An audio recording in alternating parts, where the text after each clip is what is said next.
구살구 초대석 순서입니다. 오는 24일은 세계 결핵의 날입니다. 불치병으로 알려져 있던 결핵의 발병 원인인 결핵균을 발견한 것을 기념하기 위해 지정한 날인데요. 우리나라에서도 결핵 발생률을 낮추기 위해 2010년부터 결핵 예방의 날로 지정했습니다. 하지만 아직도 연간 3만 명 이상의 결핵 환자가 발생하고 있고요. 또 2천 명 이상이 사망하고 있다는 통계 자료까지 있습니다. 결핵의 관리와 예방, 치료까지 잘 점검해야겠습니다. 그래서 오늘은 대한결핵협회 부산지부의 복십자 의원 김종화 원장과 함께 예방과 관리 또 치료에 대해서 자세하게 이야기 나눠봅니다. 어서 오십시오. 네. 안녕하십니까.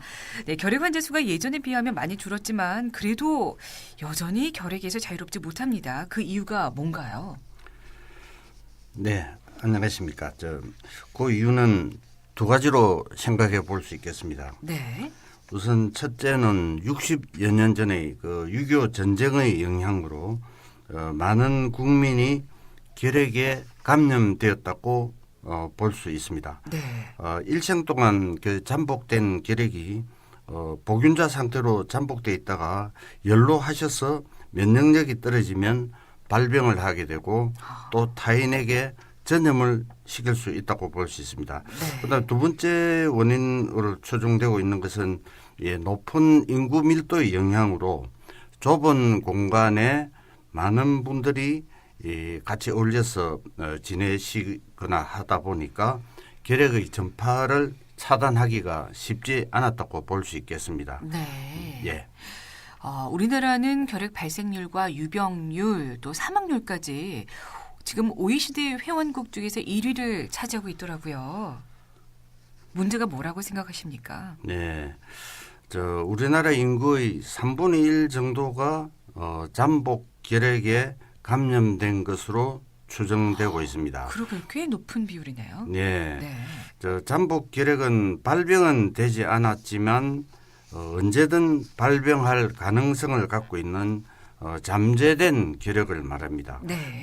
면역력이 떨어지면 그중 일부분에서 발병을 하게 되므로 네. 최대한 발병을 예방하고 발병 시 신속하게 발견하여 치료하는 것이 매우 중요하다고 하겠습니다. 네. 그리고 이제 우리가 OECD 회원국 중에서 1위라고 돼 있는데 OECD 회원국이라면 비교적 잘 사는 그렇죠. 나라들로서 볼 수 있고 네. 한 명의 환자라도 발생하면 그 전파 문제 때문에 큰 문제가 되기 때문에 잠복 결핵 치료 등 예방 위주의 정책이 철저히 이루어지고 있습니다. 그런데 네네. 우리나라는 아직 그 결핵 전체의 환자 수가 집단이 많기 때문에 주로 이제 조기 발견과 치료 부분에 더 비중을 둔 정책을 수행하고 있습니다. 네.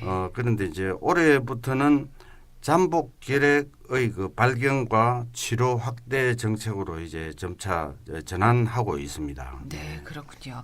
자, 그럼 결핵에 대해서 자세히 알아보도록 하겠습니다. 결핵의 증상은 어떤지 궁금하고요.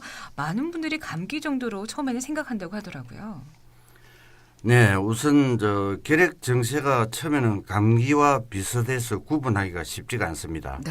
우선 이제 증세가 이제 감기처럼 기침, 발열, 가래 배출, 오한 뭐 이렇게 진행이 되므로 점점 이제 심해지거나 그렇게 됩니다. 그런데 네. 그래서 이제 감기 치료를 지속적으로 오래 하다가 뒤에 조금 늦게 결핵으로 판정되는 경우도 있습니다. 네. 그래서 이제 감기 증상이 2주 이상 지속되면 가까운 보건소나 병원을 방문하셔서 결핵 검진을 받아보시는 게 좋겠습니다. 네, 알겠습니다. 결핵과 감기 등을 구분하지 못하는 것은 아직 결핵에 대한 정확한 정보가 없고 인식이 부족해서일 수도 있을 것 같은데요. 일반 시민들의 결핵에 대한 인식은 지금 어떤 상황인가요? 네, 인식이 한 20, 30년 전만 하더라도 결핵이 상당히 많았기 때문에 모든 분들이 결핵에 대해서 비교적 잘 인식을 하고 계셨는데 네. 최근에 와서는 이제 결핵은 잊혀져 가는 병으로 인식되고 그렇죠. 아직도 결핵이 있는가 하고 생각하는 분들도 종종 있습니다. 네네. 그렇다 보니 젊은 층에서는 특히 아예 결핵에 대해서 모르거나 알더라도 잘못된 정보를 가지고 있는 경우가 많습니다. 네. 자, 그럼 잘못된 정보를 가지고 있다고 하셨는데요. 가장 잘못 알려진 부분이 있다면 어떤 부분을 좀 알고 있으면 좋을까요? 네, 결핵은 약만 뭐 한두 달 먹으면 뭐 쉽게 낫는 걸로 그렇게 생각들을 하시는 분들도 많습니다. 네. 그렇지만 약으로 치료가 잘 안 되는 난치성 결핵도 있습니다. 네. 그다음에 결핵 환자와 이제 물건을 함께 쓰면 안 되거나 식사를 같이 하면 안 된다는 인식도 있는데 그것은 아니고요. 결핵은 이제 공기 중의 그 가래방울, 환자한테서 떨어져 나온 가래방울로 전염이 되므로 물건을 함께 쓰거나 식사를 같이 하는 것하고는 아무 상관이 없습니다. 그리고 이제 또 하나는 이 같은 공간에서 살기 때문에 가족들한테 결핵 발병률이 높기 때문에 이전에는 결핵을 이제 유전이라고 생각하는 분들도 있었습니다만은 이제는 이제 그게 많이 이제 상황 인식이 개선이 되어서 많이 이해를 하고 계시는 것 같습니다. 네, 호흡기 질환일 뿐이라고 합니다. 결핵 치료를 위해서는 방금 말씀하신 대로 이제 오랫동안 약을 먹어야 합니다. 그래서 중간에 이제 치료를 포기하거나 이제 약을 먹었다 안 먹었다 하면 별로 효과가 없을 법도 한데요. 치료를 위해서는 어떤 노력이 필요할까요? 네, 결핵을 치료하는 과정에서 이제 난치성의 결핵으로 이행되는 경우가 덜 있는데 이제 그게 이제 약을 제대로 챙겨 먹지를 않거나 하는 분들 때문에 그렇습니다. 보통 보면 감기약도 한 3, 4일 먹기도 힘드는데 맞아요. 꼬박꼬박 먹어야 되니까요. 결핵약은 최소한 그 6개월 이상 약을 드셔야 되거든요. 네, 그리고 뭐 흔치는 않지만 간혹 뭐 간독성이나 피부 발진이나 이런 부작용이 간혹 생기는 분들도 있습니다. 그런데 네. 이 부작용이 생긴 데서 약을 임의 중단하시면 안 되고 담당 의사와 상의를 하셔갖고 약을 조절을 하면서 얼마든지 치료를 할 수 있습니다. 그래서 이제 약을 드시기를 중단하시거나 불규칙적으로 복용하실 경우에는 약제 내성이 생겨서 이제 내성 결핵으로 바뀌면 아주 까다로운 그 난치성 결핵으로 발전할 수 있습니다. 그렇습니다. 그래서 결핵 치료를 위해서 대한결핵협회에서는 아주 많은 노력을 펼치고 있는데요. 올해 대한결핵협회에서 가장 우선되는 사업이라면 어떤 것을 들 수 있을까요?